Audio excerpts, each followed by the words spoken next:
What is up, everyone? Damn, is the game space expanding in virtual reality? The real question is it expanding in the correct direction? That and more in today's video. Let's get right into the news. So, yesterday while we were live streaming, a brand new trailer came out on the Oculus channel. And this trailer was for Larcenauts, and I'm almost certain I'm pronouncing that incorrectly, but anyway, this thing, according to multiple people on the Discord, is basically Valorant for VR. Now, I haven't played Valorant, but to me this kinda looks like Overwatch. Now, if you ask me, the FPS genre, the first-person shooter genre, is slightly oversaturated when it comes to VR. I mean, look, if it's a good game, why do I care? You know, let it be.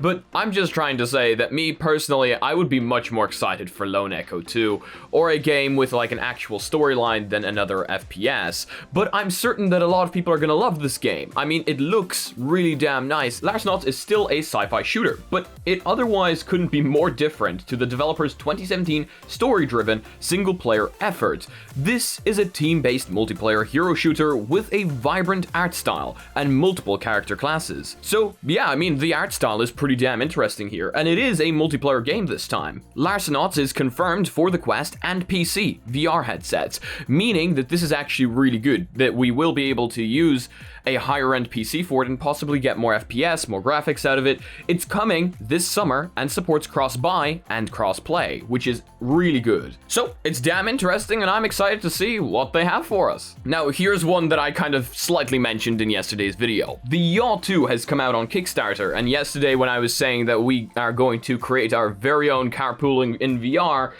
I kind of mentioned this thing. I was like, you guys are going to need to buy this in order to not get motion sick. The Yaw 1 was certainly a very interesting device. It's a device that you sit in, put on a VR headset, play a racing game, a roller coaster, or anything for that matter, and it basically moves you around like crazy to simulate the movement of in-game in real life. I think this is really cool. Now, don't get me wrong, this isn't a cheap device, so not everyone is going to get it. However, the possibilities with it are absolutely insane, and the enthusiasm for this device is quite simply shown by the fact that their Kickstarter is already at over €1 million.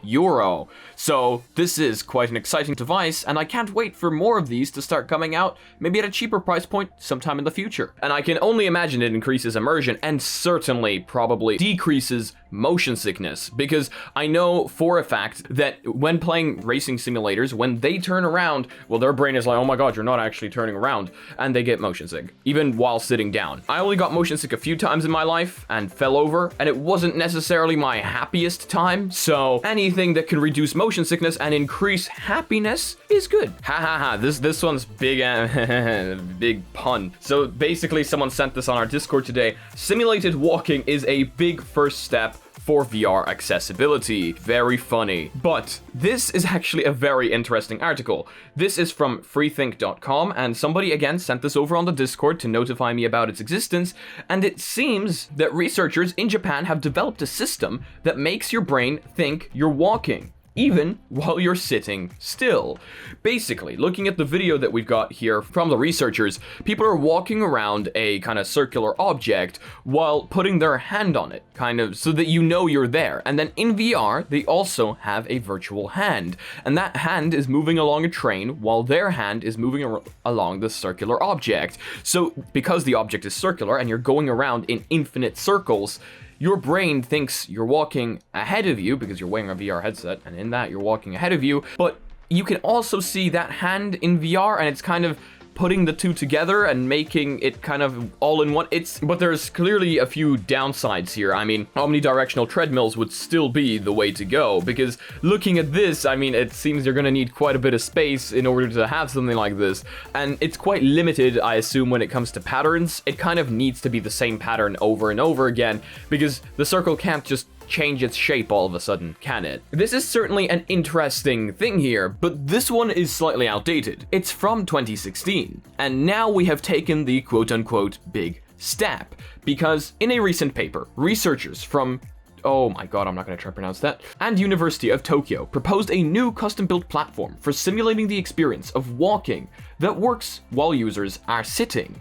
And this one is where the interesting things begin, because I don't know about you guys, but I'm always quite a bit skeptical about things that simulate walking while you're sitting. I just don't see it as tricking the brain enough. Like, the brain knows you're sitting. But the next steps here are the researchers believe that the system could be miniaturized and sold for $300 to $500, and based on photos, miniaturization would definitely be needed to comfortably fit in most people's homes. It's interesting. Those two things combined together would definitely increase immersion, but I don't know. Let me know what you guys think down below. This is certainly one that I want to hear your thoughts on. Again, it has its limitations, and I don't think we're all of a sudden just going to start having massive circular walls inside our house to walk around. I mean, unless you do, then props to you, send pics. Here is another cool game coming to the Quest, a parkour game. Parkour shooter Stride is coming to the Oculus store. If you want an Oculus Quest and you've been salivating really? I don't think I pronounced that correctly, over the high-flying parkour madness of Stride, developers Joy Wei recently announced that it's gotten through the approval process to launch on the Quest.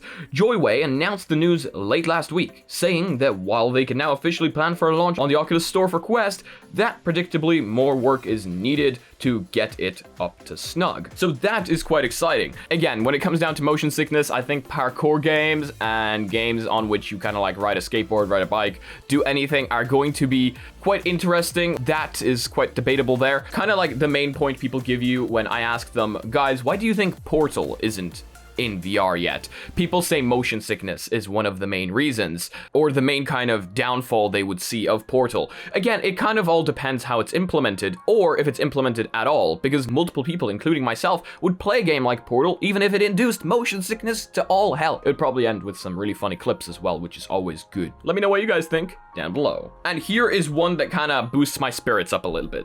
Downpour was acquired by Facebook, and people were speculating in the comments section. I did some speculating myself, and we were wondering, like, did Facebook buy Downpour just to kind of make it an exclusive to whatever game comes out next, to make it an exclusive to stop it from coming out on other platforms because they saw potential in the studio?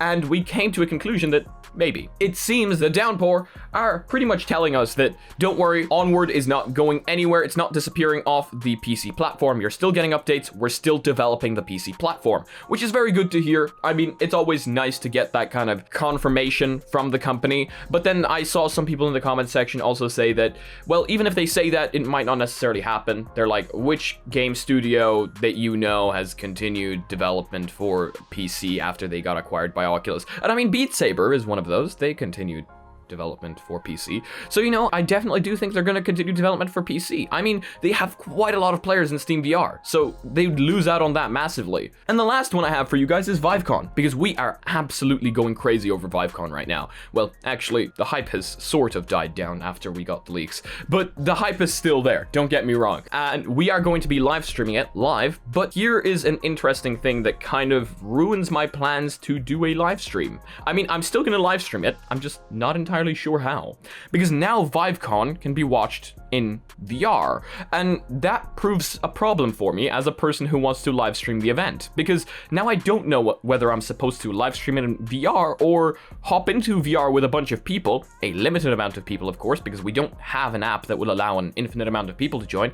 We need one of those. Someone get on that, please, because I'm too stupid to develop anything. So my question to you guys is, do we live stream it in VR, or do I start up the live stream for you guys in a flat screen event and then hop into VR with a limited amount of people? I think that ultimately would not be a good idea, because then only a limited amount of people can watch with us. I don't know. Let me know what you guys think. I would love to hear your opinions on this. You guys always come up with ideas that I don't have, because my brain very small. That is pretty exciting, guys. A few smaller pieces of news for you today. Thank you all so much for joining me. I hope you all have a fantastic day or night. And yeah, if you guys liked the video, please leave a like. If you guys disliked it, I guess this button works too, but please tell me why down in the comment section below. If you guys are not yet part of our community and would like to join our Discord, make sure to join that Discord down below. Make sure to join that Reddit. Post your spice memes on there. If you guys would like to support the channel any way, shape, or form, we've got sick merch down below that doesn't put a huge ad on your body, and mugs that boost your FPS by 300%. And if you guys want to be notified of extra content coming up on the channel, make sure to smack that subscribe button before taking my bell, and see you in the next video. Peace.